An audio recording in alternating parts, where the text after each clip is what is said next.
You were listening to episode 232 of the Game Deflators Podcast. My name's John, and I'm joined by Ryan.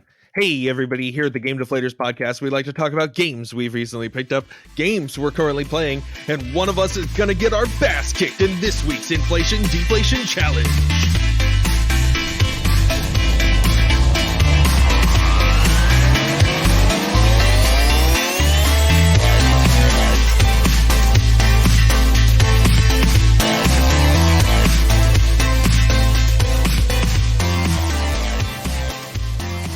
So this week we're playing a little bit of Super Black Bass on the Super Nintendo.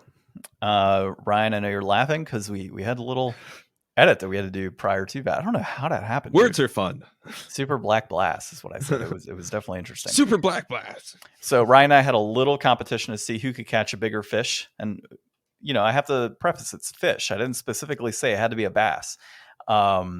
Okay, well, the first level challenge is to catch the largest bass in the lake. So I assume we were playing by the game's rules. I will check our text messages, but I'm fairly certain I said who's going to catch a bigger fish, not a bass. Okay. Mm-hmm. Well, I see. So we'll dive into that in our inflation deflation segment for the week. But first, you can find a Game Deflators Podcast on your favorite podcast application that you're listening to right now. Leave us a 5-star review. Social media at Game Deflators on Twitter, at The Game Deflators on Instagram and Facebook. Of course, you can find us on YouTube, also The Game Deflators, and our out-of-date website, thegamedeflators.com. Ryan, let's go to you for recent pickups and what you're currently playing. So I didn't pick up anything this week, but I did play a whole bunch of Loop Hero and watched a whole bunch of JoJo's Bizarre Adventure. I'm almost done with season 3. It is a great show. I'm really into it, and I'm excited to see what the next arc has to offer. Loop Hero is different than what I described. So last time I was under the impression that you had to like equip all the different items. That's totally fake. You don't have to equip everything. You could just like manage your equipment, sort of. But other than that, I've learned a lot more about the game playing it for this last week, and some of the things that I've learned are that it's really kind of a game about greed, because as you go through the loops, if you die, you get so much less resources than if you complete a loop and just leave with everything that you've got. So, like, I spent hours and hours playing this game, just overextending myself and dying and making almost no progress before I was finally like, you know what? This is the first loop that I haven't finished with like full health. Maybe I should just back out, see if I can upgrade and get some permanent resources to bring into a better loop and start over. And I've been seeing a lot more success since doing that. So, not every game is going to teach you all of its mechanics and stuff. And if you feel like you're doing something wrong, you might be doing something wrong. Nice. So pickups for me this week, I actually picked up Cthulhu Age of Madness. So this was remember the card game we played at Game on Expo last year? Mm-hmm. And then we had the Strange Aeon Games team come on out. Yeah. So the Kickstarter came through. Oh, sick. And so I just got my copy. It is amazing. So definitely check out Strange Aeon Games. And we've got those exclusive cards. Yeah, we do have some exclusive cards we got while we were at Game on Expo last year. So hopefully we can go out again this year. But that said, check out the game. It's definitely a pretty cool piece. And we do have an interview that we did back in, I want to say it was like August last year that we interviewed them about their Kickstarter and everything that they were doing. So go check that out and, leave a comment. Let us know what you think. As far as currently playing is concerned, I'm still playing Cardia. I cannot get past the fact that I keep falling asleep. Like, that's literally been the bane of my existence, dude. Like, I'm just so tired when it comes time for me to like be able to play this game that I'll sit down and within like 15 minutes, I'm knocked out while the game is on. So I keep having to like restart the same damn battle. And what sucked is I was so tired the other day. I completed the battle. I went through all of the story and then I accidentally hit load game instead of saving. I was so pissed. So I've probably got a third of the game left for that half of, or that, section for top of the story. 1/6 remain. Yeah. I'm like, I so just want to beat the game. Like I don't know what it is, man. It's not the game itself. It's just I'm just so tired right now. Yeah.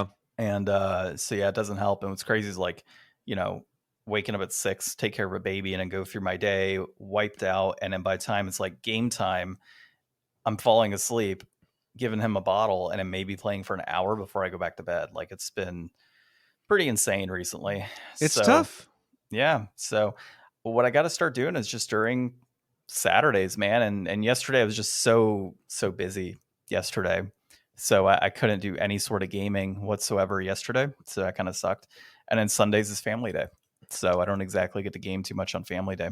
I mean, you can always just take a break, dude. I mean, like how much how much time on this podcast have we spent where it's like, "Hey, Ryan, what did you play this week?" Nothing. What did you pick up? Well, Nothing. I'm just here to I talk. well, Ryan, I have to. Somebody has to pick something up, and so I just want to beat this game. It's really what it comes down to. I mean, we're in April. I started back in January, so I just really want to knock it out, get it done, so I can play some other games and move on. Yeah. So that's kind of reason I've been sticking to it. But that's really it. So I'm hoping when this is done, I'll probably play Rain on Your Parade because it's something I can obviously like pick up, play a little bit. If I fall asleep, it's cool because I beat like 3 levels and then go to sleep. And you can play in handheld. Yeah, and I can play handheld mode, so I can take it to bed with me. The cool thing is I did beat Carrion, you know, Oh yeah. during this period of time. So it's not like I haven't beat any games and played any other games. It's just this particular one. But dude, like even last night, my wife and I were watching some Netflix, and you know, she's normally the one that falls asleep, and I just was like zonked out immediately. So yeah, we'll get there. We'll get there. You can always join my side too, John. I mean, obviously, the new games resolution is one thing, but you don't have to finish every game. No, don't you ever. You can No, just not move happening. on to something new, something different. Look at all those games on your shelf you've never played. I have They only need a couple of hours. I've actually had several games on this podcast that I haven't finished, like Stick of Truth, South Park. I haven't finished that one yet. Yeah. Like that's just there's several games that I've. What's that other one? Pokemon? Let's Go Pikachu. Yeah, actually, I do need to beat that one. Terranigma is another one. Terranigma is sitting nicely like on my shelf, ready to play. Yeah. And like I stare at it every time I go upstairs, and I just haven't played it yet or beat it. Yeah. So we'll get there. But on to more important topics. This week, we're going to be talking about Nintendo movies coming out after the Super Mario Bros. Movie. We're going to be talking about a rumor that Microsoft is reportedly not pleased with the current state of Xbox. And then God of War and how the Sony blockbuster has really changed the face of video games forever. So before we jump into those, though, I understand you saw the Mario movie. I said I was going to see the Mario movie.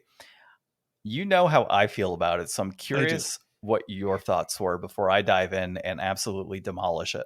Yeah, John's a hater, and I quite enjoyed it. And I understand what a lot of people have said about it. And, I'm not a huge movie guy. I don't have a lot of great language for movies. I watch, several people on YouTube talk about movies, but, it's a family movie. I definitely would not say it's a kid's movie. Like, it definitely does not come across as like fart jokes and stuff like that and kind of like cringy humor. Like, it doesn't really come across in that way. I see how like some people were saying, I wish that there was more of like, there's so much of the music in it, but like, did it need those like real life montage music songs? And I think for a general audience, it does. I thought all the voice work was totally serviceable and fine. I didn't really have a problem with any of it. I mean, yeah, it may not be what it could have been in a more perfect world, but like considering the state of how many people had their hands in this for it to come out this well, I think we did remarkably good. And I think like a lot of things, this is going to be a really good baseline with which to jump off of. Like, is Iron Man 1 the best Marvel movie? No. Is it one of the ones that everybody really remembers fondly because it kickstarted everything? Yeah. This could totally be that. And we'll talk about more of that in like the article and things. But like, this did basically everything I think it needed to do. Like, I did not know, like, I guess we'll put up a spoiler warning for people. You can skip to, I don't know how you would know, but you can skip ahead and eventually we'll stop talking about the Mario movie and we'll move on to other articles. Skip ahead like 10 minutes and Yeah, that should you'll be be there. safe. Yeah, you scrub through it. You know how to podcast. Come on. Yeah, if you hear us say the word Mario, then you're like, oh crap, let me right. Move. So I think that there's a lot of room now to open the doors and go out and do other things. And I think it would be, interesting to have seen a different version of this. Like I did not know that they were going to acknowledge power-ups like that. Like when I heard that reviewers didn't understand power-ups, I was like, I mean, I guess I could understand like if Mario just like grabs a flower and could just shoot fireballs, like, but they explain what power-ups are in the game and they don't like jump into depth about it, and it's just kind of fine and you can just kind of move past it. Like it becomes pretty simple to understand, like, oh yeah, if Mario gets hit, he's going to lose his power, and then there's going to be a dynamic shift in the battle context and it will create drama. Like acknowledging that as like a part of the world's mechanics and how it's going to engage is like interesting. I think like my man Jack Black absolutely killed it. His performance was stellar. I think like trying to show for the first time, like in like an interesting way, like how Bowser is this evil tyrant, but also like wants to marry Peach and has this like weird sensitive side to him. Like it's a through line through all of the games, but it's never like you never had to think about it like that really too much. So I'm on the opposite side of this whole deal. So quick question. If you had to give this out of 10, what would you review it? Gosh, man. I mean, I've got a lot of nostalgia goggles on for this.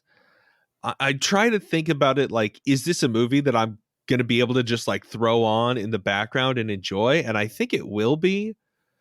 Not that I really do that very often anyways, but like, God, I would say like probably somewhere between like a 7 and an 8. Okay, so I'm in between like a 4 and a 5 out of 10. Yeah, that's so like the thing is, I've just learned in my life that nobody likes my movie opinions. Everybody wants to be contrarian to me. Well, it's not real. I mean, I expressed my thoughts last week right after I saw it before, I understood what your opinion would be, and I figured you might like it, but for me, critics are right in a lot of instances here. The story is absolute dog shit. It's just not a good story. I get what they were doing, but it's just there's so much more that they could have done with the world of Mario to make this a better story. The whole concept of, oh, Luigi is going to be, he somehow gets sucked into a different warp pipe and he's captured by Bowser. Okay, cool. The whole concept of Bowser wants to Mario Peach, we know it's there, right? Like, I think this movie would have benefited greater from not trying to take the video game and translate the video game into a movie so much as if they would have had a story built within the world of Mario, something completely unique to it, right? Like you've got Bowser and that's all fine and dandy, but do we need to have like every instance of Bowser on this sensitive side and, talking about how much he loves Peach and wants to marry her and all of those components? Like, we really don't need that. What I would have rather seen is Bowser trying to like honestly destroy the entire Mushroom Kingdom as a whole, not I need to marry Peach and all. Like, no, like take it from an instance of I need to capture like, Peach. And what game has he ever wanted to like just destroy like everything? He wants to like rule everything, and he always like kidnaps her. Yeah, and he very well could have kidnapped her at the beginning, and then, which actually would have been okay if he would have kidnapped her at the beginning and then started this whole thing. But you just said that you wanted it to be not just like all the games. That's like all the games. You're just saying do the game. Just start a Mario game where Mario just exists in this world and Bowser kidnaps Peach and then Mario has to go save her. Like that's every Mario game. I like the aspect of bringing them in from Brooklyn into the Mushroom Kingdom, right? And that whole, like all of those worlds. Like I like that component of it, but the whole thing of like Peach for the most part has always been like this helpless, character, right? That Mario has to go and save, blah, blah, blah, blah, right? It's evolved into now Peach is more of a character that can kind of stand up for herself and such.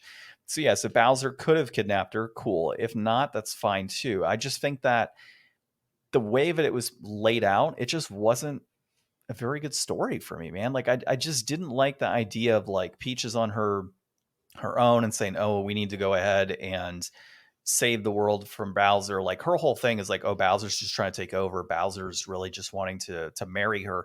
I don't know, man. I just think that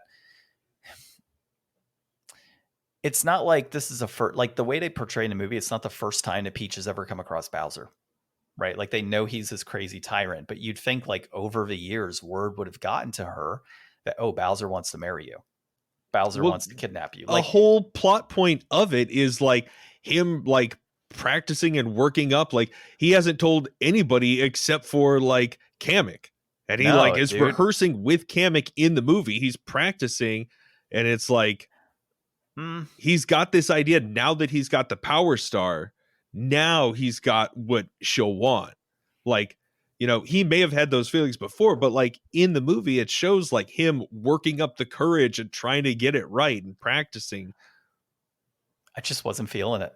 I mean, you weren't feeling it, but I'm saying it's there. Yeah, I get it. I wasn't feeling it. The thing for me too was the sheer amount of nostalgia thrown up on the screen was ridiculous. Like I like Easter eggs, right? I like seeing in the commercial, right, that they film where he's got the cape on and you see the yellow cape flowing. Like that to me is an Easter egg. When they crash through the brick wall and it's a silhouette of the 8-bit Mario in the sewers, that to me is an Easter egg. But when you're throwing bananas all over the place, blue shells come out of nowhere, you do this whole Mario Kart race, Rainbow Road pops out of nowhere, all of a sudden you're doing GameCube kart selections with the Kongs. That type of stuff to me was like, what the hell am I watching? It was just like every single moment they could have thrown any sort of thing from the game in, they threw it in. I'm like, that's just not special to me. That's just throwing up like a vomit of nostalgia on the screen and trying too hard to throw in nostalgia. It was I don't too know, much man. for Like me. Way too much. if you're gonna make a movie about Mario and you want to put as much Mario stuff in there as possible, like I mean, yeah, they had like the moment where they were doing like the selecting the tires and the colors and everything. I thought that was like a really cute moment because it's like all these Kongs have all these different carts and it's like interesting to see like, oh, well, how did they make them, I guess? Because like you got to give Mario his own cart, like, but the Kongs wouldn't just have a Mario flavored cart sitting on the sidelines. So like they're going to have to make him his one. This is like a pretty efficient way to like get Peach and Mario in their iconic things that you can recognize, and then also let Toad make a joke about having like a big bump and ride. Like for the 5 seconds that it took to do that, I thought that it was totally worth it. And like if there's only like this is the second Mario movie in like 30 years or something. So like if there's a chance that you're not going to be able to do it again, like you've got to at least recognize like the most popular franchise besides Mario, and that would be Mario Kart itself. Like that's huge now. Like everybody buys Mario Kart and it's like a great marketing and advertising for that. Like you had to throw that in. Like I would say that it was too much if like they were golfing for a section and playing tennis for a little while and doing like all kinds of different things. But like, I get that. I had a little warning on the blue shell. Honestly, there's this guy I watch on YouTube, Arlo. He did a prediction video thing where he saw like the poster and there was a Koopa with a blue shell. And he was like, is this going to be the origin of the blue shell? Like, are we going to see where it came from? So like, that was already seated in my mind. So I was kind of prepared for it as soon as I saw that guy. So I think that might have been a step too far just because that guy had like 2 scenes. And as soon as you saw him, you were like, hey, it's a blue Koopa. That's the thing. It was thrown in, right? It didn't feel natural. Yeah, it was a Chekhov's gun thing that nobody else would really know unless you were like a Mario Kart player. Yeah, and like even things like the fire flowers, right? Like it was cool to see like the fire flowers in like this giant field, right? But it came off as like, is that really a power up? Because you have a field of fire flowers, and then they didn't really use it effectively. Like Peach lights a fire with it, and that's it. Like that's all that happens to fire flower. And then they go to the ice flower, which is later on Mario games, and like, oh, well, let's use the ice flower now. It's like, wouldn't you want to go more iconic? Like the Tanuki suit was nice, but like the random cat suit, like I don't know, there's other That things you could have thrown in there that would have been more interesting, in my I opinion. see. I think that they acknowledged a wide breadth of power ups, and they basically gave each one like its scene. Like they all got like their own showcase moment, and you weren't just relying on the same thing over and over. Like basically, if you play a Mario game, like you just abuse the one power up as much as you can. Like you play most of Super Mario Bros. 3 with a cape if you can. Well, and so actually thinking about the Tanuki suit doesn't work the way that they had in the film where you're just flying all over. Like the P-Wing, yes, that would have allowed him to fly constantly, but they just have the Tanuki suit going wild. Like, and he's just sputtering all over and flying with his Tanuki suit. I'm like, that's not how that works. Well, I mean, you got So to like, give it liberty. I get it, but if you're going to throw elements like that in, you have to have something to kind of back it up for those of us that are I don't think so. kind of looking. Yeah, I think so, man. No, I don't think that like you're giving Mario a flying power. You don't need to explain that. Oh But that's wait, the no, it's thing. actually It's not a good flying power. It's only kind of mid because you got to flutter in time and you can't really gain height. Like but that's not fun and there's drama and things they exciting. there's things they could have done to build it. Like Peach could have handed him a P-Wing. Like handed him a P-Wing and been like, "Here." Or he could have gotten the wing cap from Mario 64. But that wasn't there. Yeah, but Like so they just chose one flying power up and gave it flight. it was the one You're flying being power up so that you don't nitpicky. really. Okay, so Like that is not why you're giving this movie no, a no, no, no, 4. no. The reason I'm giving it a 4 is because the pacing is absolutely horrendous. The way that it goes from scene to scene to scene to scene, and nothing truly has enough time to truly develop. Like it literally jumps too many scenes in a damn row. Like it is just the pacing was horrible for me. And the last piece for me, and you're gonna hate this, I didn't think Jack Black was that good. Yeah. I really didn't. I think that the voice for somebody like Bowser needs to be much deeper. I get like if they're adding singing components, Jack Black is obviously my first person I'd say like His yes. voice is pretty deep. Not really. It was okay. It wasn't my favorite. Like if I were to rate like the voice actors I thought were great, I would put Peach first. I would put Toad next, which is great. I would then put in Luigi, then Mario, and then I would go Jack Black, and then I would go Seth Rogen for Donkey Kong because and then Cranky Kong right after that. Seth Rogen should not have been cast in this film. He was absolutely horrible. I don't ever want to see a Donkey Kong movie made with Seth Rogen as Donkey Kong again. Yeah, I mean it may happen. I could not stand that laugh, dude. Like I hate Seth Rogen's laugh already. And to hear Seth Rogen's laugh on Donkey Kong the entire time was terrible. And then Cranky Kong's voice just did not fit. I really wish Diddy Kong would have got a little more, other than like the, oh, that means you too, Diddy Kong. And that was it. Like that just, come on. Like that's one of the more iconic characters. And you're just like, oh, he's in the background, like doing something. It's a Mario movie. It's not a Donkey Kong movie.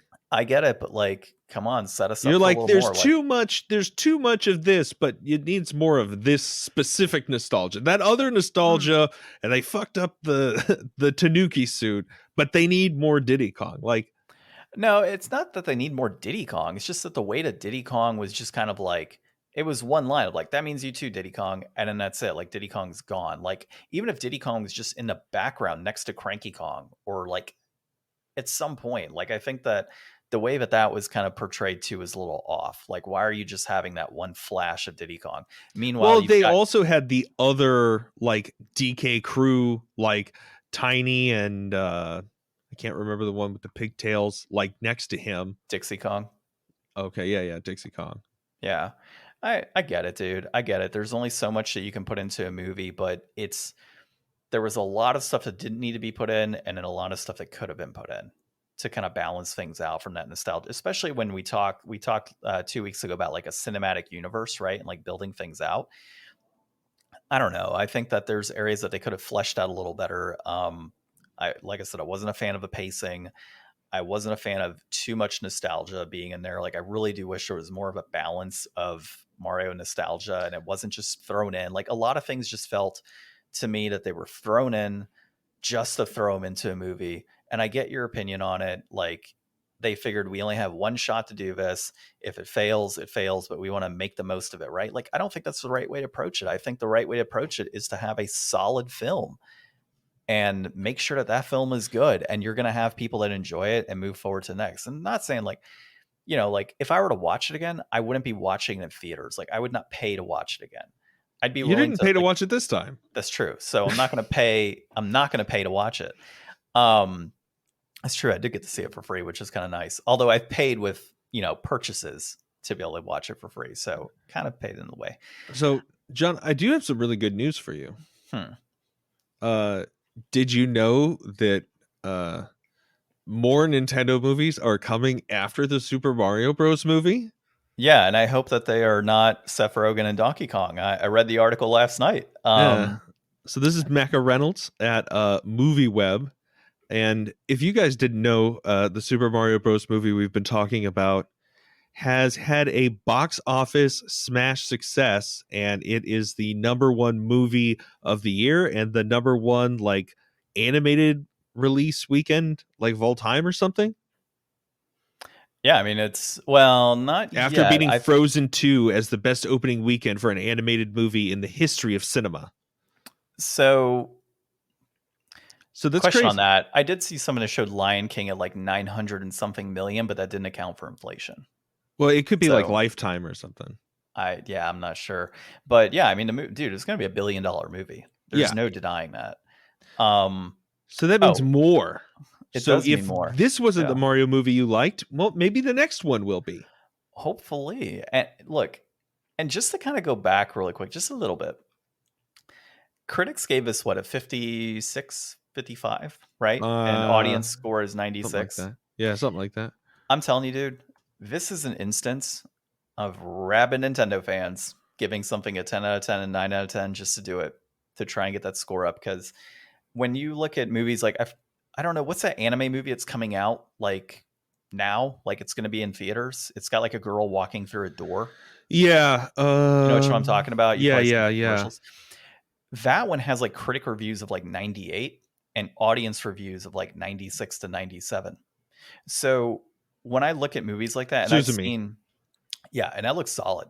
So there's anime movies out there that critics give poor reviews, and audience can give them a pretty decent review, but it's usually pretty. The Mario movie is not a Satoshi Kon or no. I get that. Hayao Miyazaki or like a great like I totally get Japanese anime film. My point being, though, is that there are animated films out there, Frozen, Toy Story, Moana, all of these films that get high praise critic reviews and also get good reviews from those that go to the theater to watch it, right?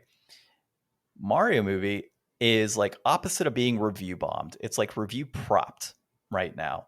You have, dude, if you were to go to Rotten Tomatoes and look at all of the reviews that are on this film, it's all like 3-word reviews. I loved the movie. That's 4.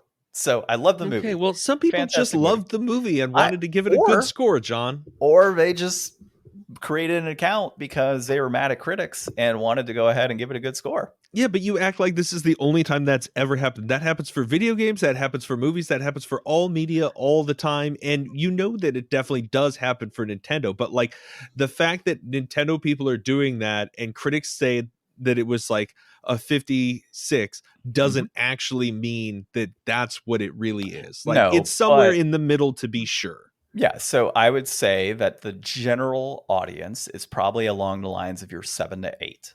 All right. General audience. That's what I'm saying. Like it's propped up to like a 96 when it probably is more like that 7 to 8 score, like an 80. I know. Yeah. I know. We'll get through time here. Okay, so as far as movies, Nintendo movies are concerned, based on the success of this film, I personally would like to see, I think, a Zelda movie for sure. That's something that I think you can really kind of definitely animate and create like its own individual story just based on what Zelda is, and having that villain and those different worlds and all of that. Like, I think that that's something that's a little, and there's not like crazy power-ups or anything along those lines. Like, there's weapons that you get throughout the game and But the people Master don't Sword need and an such. explanation of what a boomerang is. Yeah, exactly. You don't need to have like, there's no giant mushrooms. There's nothing like that. You've got an ocarina, you've got a Master Sword, you've got a shield, and you've got a bow and all the little things that Link does. So I think like, to try and adapt that type of game into a movie, I think is going to be far easier than, and probably portrayed a little better than a Mario movie. And even a Donkey Kong movie. Like, I don't know what the hell you can do with Donkey Kong. Now, the thing with this is who's going to do it?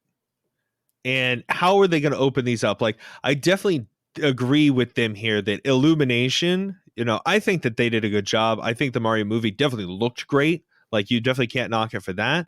But like, I would love to see something like a Zelda taken on by like Leica Studios. They did like Kubo and the Two Strings and Paranorman.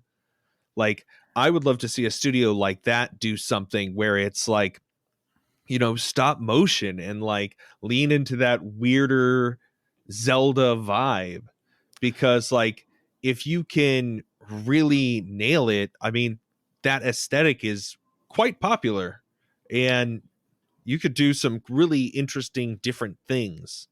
Well, if you recall, we talked about a few weeks ago as well that there were plans to do a claymation Star Fox Yeah. at some point, right? Like, there's been different ideas that have kind of been propped up over the last few years. Like, live action Zelda is obviously one instance as well. So um I think there's a lot of ways that they can do these films, but unfortunately, like, if you want a cinematic universe and you want things to blend at some point in time, you kind of have to have the same style of animation, and that's going to have to focus on just Illumination doing this moving forward, which I'm not a huge fan of, because their work is not phenomenal, and it's more so like the directors that are hired. Like, it really kind of comes down to the director, really. Like, if Illumination is doing it, I don't think it's a big deal. It's more so who's the actual director and writer for the film is a difference maker for me. So if they can get somebody in there that like really knows their shit and is a huge fan of the games and can really get deep into the lore, but also, um, you know, keep it fresh for general fan bases,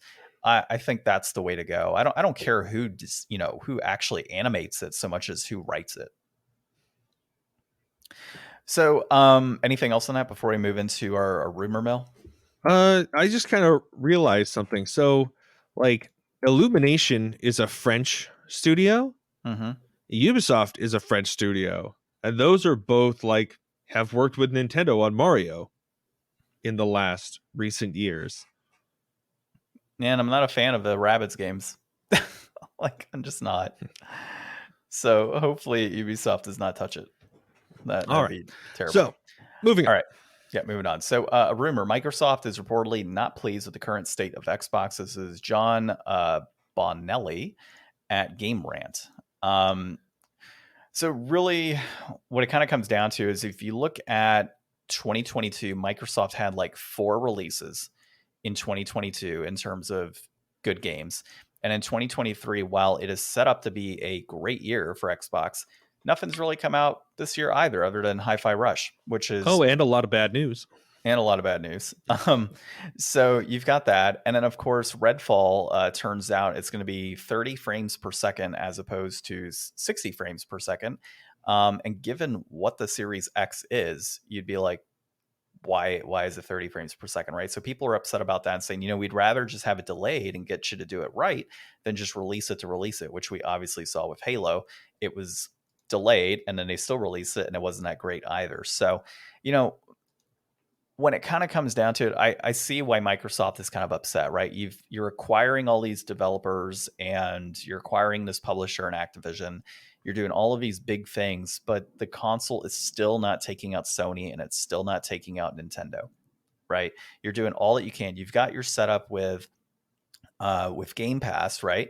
But you're not seeing the success on the Xbox. And I think a lot of that really is based on Game Pass, right? Like, you're doing all this to support Game Pass, But people are buying those games on PC. They're finding them on Steam for Steam sales, or they're playing your Game Pass, but they're playing it on a computer, right? They're not buying the physical console. And it really goes back to the conversations that I've brought up before, where I think this is the last Xbox. I don't see a world where Microsoft says, let's go ahead and release another console, lose money on every single one of it, and then potentially make money on our Game Pass. We're not selling these physical games because people are going to Game Pass anyways. You just need that adapter, something to go to your screen, or having Game Pass on a TV, or working directly with Sony to say, we'll put Game Pass on your console. We just take X%, right? Like there's things that they could do down the road that don't require an Xbox, quite frankly. And so I can totally understand why Microsoft is upset with all of this, or the rumor that Microsoft could be upset. So, I mean, time will tell, but I really do think this is the last Xbox. Yeah. I mean, talking more about like what's actually happening with this, though, like the focus on trying to just get these games out because there has been such a drought, and then the poor performance and the poor reception, like that's what's really going to start killing even more of this, because they've been setting these expectations. We're going to put out these great games, and now there's been so much blowback about like the 30 FPS, and it's like we were promised this, 60 FPS 4K next gen experience, and like they like to argue that this is a more powerful console than the PS5. So it's like, why aren't we able to see that? And that really all comes down to just the work in the games, and the development time, and having the talent to like push through and get it done. And they're just not lining up in a way that makes as much sense as it used to. It just takes more time and work to develop a game, and you have such these great expectations for these games to be these massive experiences. You've kind of just peaked at how much returns you can get over how much a period of time. Like, I think I've referenced it before, but like I've heard that if you're going to start developing a new AAA game today, like you're developing for the PS6, not the PS5, like that boat's already kind of sailed at this point. So, it might be a cross-gen game or whatever, but like really you're going to start targeting the next thing, because it's going to take you 6 or 7 years to get out like a brand new AAA, like full-on experience, if you're trying to allow for the amount of time that you should allow for and not have all these massive delays. But like, trying to get the timing to line up and get, a game a quarter, or however much you need to really prop up Game Pass as a first party studio is difficult. And they keep trying to acquire all these studios, but even once they acquire Blizzard, they'll have just released, Diablo 4 and everything. Things will be popping off there, and they'll get that ported over to whatever they can. Like, I guess if it'll be on just Xbox, or I don't know if it's going to be on like PS5 and stuff, but whatever ends up happening with that, like they're not going to be making another new game anytime soon, at least not another like big tentpole franchise. Like that's a once in a decade kind of game, not a, okay, we'll get this out in another 3 years kind of game. So like, you keep acquiring these studios, they need to actually put in the work and get a schedule of games to release. And maybe they've got a really great plan for 2024 and 2025 and 2026. But yeah, you're right. They're not moving consoles now. And now is really when the battle is happening. In a few years, it's going to be a little bit late, and people don't even want to compromise and play at 30 frames per second. Like, I'm just glad that I got my Series S cheap and just use it for Game Pass, and I'm not disappointed at all, because I'm not promised the moon and disappointed. Like, I know that it's going to be basically the same as the last gen. Yeah, meanwhile, you got Sony releasing blockbuster after blockbuster game, out in the market every year, it seems. And they're acquiring smaller studios that are making these exclusive games for them as well. So like, I think it's is it Firewalk Studio that they just acquired. So like, yeah, but they're picking up game studios that haven't even made a game yet, based purely on the talent there, and say, you know what, we're gonna just, whatever you're making, here's what you need, get it done, get it on the schedule for us, go. Yeah, they're making exclusive games through these smaller developers. They're enjoying, or not enjoying, but like they're buying up these small studios that are actively creating games for them, right? Bringing in great talent, bringing it in under their wings so that they are continually pushing out great games. And that's one of the things, like, I know people love to hate Sony just as much as people love to hate Microsoft, and I get where Sony is, a thorn in Microsoft's side, and there are people that say, well, Sony's doing the same shit by getting exclusive content and buying things. That's really, I think, combative, and it has to be, because Microsoft is out there buying all of these damn major publishers and studios. Like, you can't compare the two. A small development team of like 50 people compared to like an Activision Blizzard is night and day. Yeah, You have a studio's developing one game, and it's not even announced yet what that game is. yeah, And then you're trying to compare it to Activision Blizzard, which has hundreds of titles, right? And there's people out there to think that Sekiro is under Activision, like that Activision owns the IP, which they don't. So yeah. it's interesting, man. Like, Microsoft just buys everything that they can because they can't make their own damn games. And then they bring in these studios, Rare being one of them. The last Banjo Kazooie we got was on the 360, and it was trash. They haven't done anything with Conquer this entire time. Hmm. Killer Instinct has had mediocre Killer Instinct games that have come out as well. So, like, what do we expect? Like, the history is there. They've continually purchased these studios only to release trash and not hold these studios accountable for putting out quality games, like, just Yeah, to get the name out there. So, honestly, like, I really do think this is it for the Xbox, and it's going to be Game Pass, and it's going to move on to other consoles and devices, and I'm okay with that. If I could do a subscription for all these great games, I'm fine with that. Then I don't have to buy another console. yeah. I mean, it's tough when Microsoft can't, even put out a decent first party title. Halo was such a disappointment. But meanwhile, on the other side of the fence, with God of War, Sony changed blockbuster video games forever. That by Willow Rowe at inverse.com. Yep. So, yeah, the industry, I've been seeing this, and this is what she's talking about in our next article here, is that the amount of like people that refer to God of War as like the future of gaming, or like we need more things like God of War, or God of War level experiences. You know, it's the new industry standard. It's like the new Breath of the Wild, how everything is kind of Breath of the Wildy for a while. Or how Now all everything's indie games are Metroidvanias. Yeah, yeah. So it's like everybody wants to ape the success of God of War, and they're going to try to lean into it by making their games more God of War in the ways that they perceive. So, like, Final Fantasy 16 is going to be a real first viewing of that, I think, because it's going to be clearly inspired by it. It's completely changing Final Fantasy to like a full on just action combat game, and wearing that on its sleeve and hoping to sell gangbusters by doing so. Well, the one thing that I do appreciate that they've noted here as well is that it really isn't God of War that kind of kicked off this new genre of gaming, but Last of Us.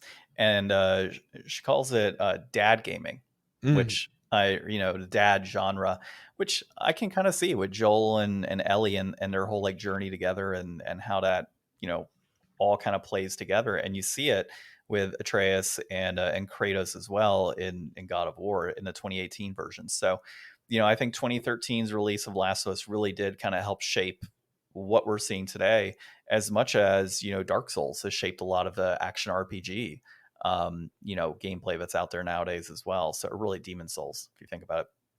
So, I I'm excited, man. I'm really looking forward to gaming moving forward, or gaming in the future. Like, this this type of how it's broken out with like Kratos and Atreus and Ellie and Joel, and how they just have, like, you have that inner storytelling and inner dynamic of the characters as you're playing the game, just kind of opens things up to a totally different level of storytelling.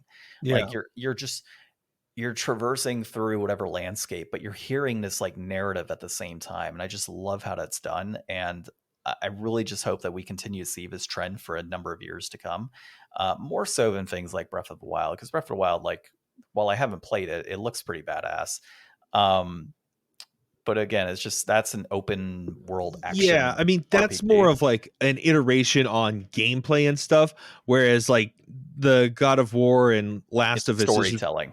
well, Yeah, it's really like a maturity that has come along with games. Like games yeah, have matured, and not in a way that's like more blood or boobs or whatever. Like, you know, being a mature rated game and being a mature game are very different things. And I think that like as we like kind of the audience that was really, you know, at the target age of, you know, gaming throughout our lives, I feel like we're continuing to remain in that target demographic. Because like back in the day, like I never remember games about like being a dad to somebody and like yeah. trying to teach them in the world and stuff. Like that wasn't really like, you were like more younger and you were kind of more the target of that. And I'm sure older people who played games like were channeling their inner youth, but this is something that older people and people our age who are now parents can relate to.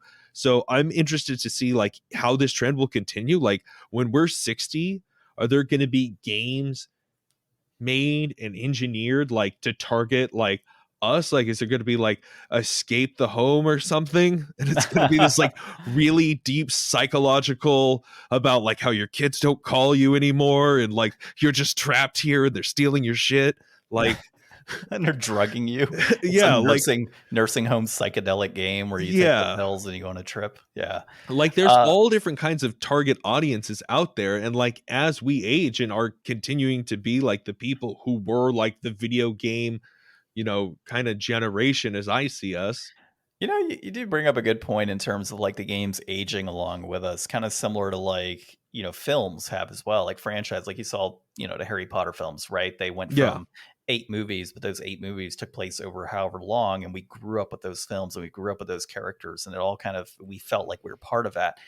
And it's kind of the same here. Like I remember when I was a teenager, I absolutely loved twisting my joysticks and pressing X really fast when Kratos is, with naked goddesses and whatnot, right? Like that was entertaining to me, but is it entertaining now? Not really. Like, do I want to sit there and do that mini game? No, but I do Yeah. like the aspect of like telling Atreus what he needs to do to kill an animal and how to skin it or something, Hmm. and how to protect himself from enemies. Like that to me is pretty cool. So yeah, I totally agree with you. The games have aged with us. If we see something like Escape the Nursing Home, I will laugh when that happens, and I kind of look forward to it. But yeah, I'm happy where gaming has been going, and Sony has really kind of changed that a lot for me. And one of the reasons I'm a huge fan of what Sony does. So it's not just to put out video games to put it out. There's more meaning behind those games. So Yeah. moving on to our last piece here, you're going to be leading this. Our inflation deflation for Super Black Bass on the SNES. So this was developed by Starfish SD. Publisher was Hot B. The director was Hiroshi Katsumata. Released back in May of '93. It is a sports fishing game. Like, I don't know, man. I guess fishing is sports, but it's always one of those things where I'm like, I mean, you make a sport of it, but I don't really think of it as sports. I think of it as leisure. And then reception, man, this was a weird one. So like I looked all over. It was hard to find stuff on this. Not many people talk about this game. It's got like a 5.3 and it's got like a 3 out of 5. So it's somewhere between a 3 and a 5 on a scale of either, like on a 10 or whatever. So it's not great. It's not well received. Plot. Cast your line and reel them in. Catch all kinds of variety from bass, pike, rainbow trout, and brown trout. Compete in 4 exciting tournaments against top anglers for celebrated title of Super Bass Champion. And it's funny, Super Bass Champion, but the entire concept is Black Bass. Yeah, so, So like, okay. The Black Bass is like the franchise, I guess, that this is in, and this was the Super Nintendo title. It is a fishing game. I don't know if you've ever played fishing games out there. I have not played very many fishing games. John is an angler. Yeah, that, and also this was my first fishing game actually years ago. So you had the nostalgia. Actually, this is very nostalgic for me. I spent hours upon hours playing this game when I was younger. I can see Why? Because it is hard to actually make things happen. Not really. Once you kind of get used to the concept of fishing and how to make it Well, digital. yeah. So in the game, you are a fishing person. A You are fisherman. going out on That's a your. fisherman. Hey, you could be a fishing person. Hey, It's otherwise known as 2023. a okay, I see what you're saying. But this came out in 93, so you're a fisherman. Okay. Yeah, Yeah. most likely. So if you are out there on the water and you have your boat, you have like a topographical, or not, what is that? What is that? Like a fish viewfinder thing Yep. where like you could see the scape of the water below you and you could see things in the water. And then you drive your boat around the lake. It is very hard to use that fish finder thing, I find. I mean, so in the way that it is a side on view and you are on a top down view of the boat. So like, I don't know which direction it's scanning and facing. So when you actually park the boat and then you go to cast your line, like, am I cast, like, you can't see the boat. So I don't know if I'm casting off the bow or the starboard or the stern. So it's like, which way am I facing? Which way is the fish? I know the fish is about 10 meters down in this general area, but like when you throw the line out, you just have to reel it in and see if you can see a fish through the water. Like you can go to this top down view when you're about to cast and you can see the water from above, but I can't tell if I can see fish in the water at all or if they're too deep under the water to see them. I mean, it's challenging. I will, for the fishermen out there. So the fish finder works fine. It is what you would see on a standard boat fish finder, actually.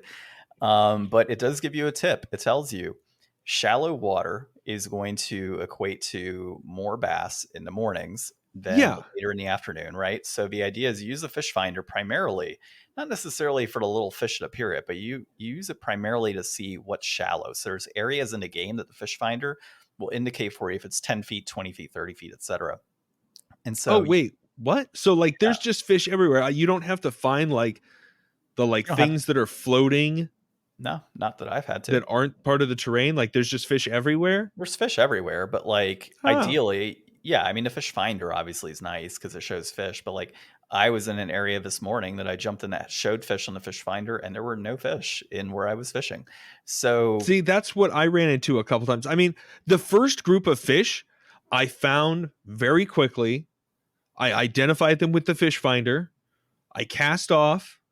They didn't like the bait I used. I tried like 3 different lures and I caught a fish, and it probably took me like 10 minutes to get my first fish. It was pretty easy. Like one of the guys who I tried to look up, because like I said, there's not much online, runs like a game blog. I think it was like SNES a day. He said he played the game for like an hour and didn't catch anything.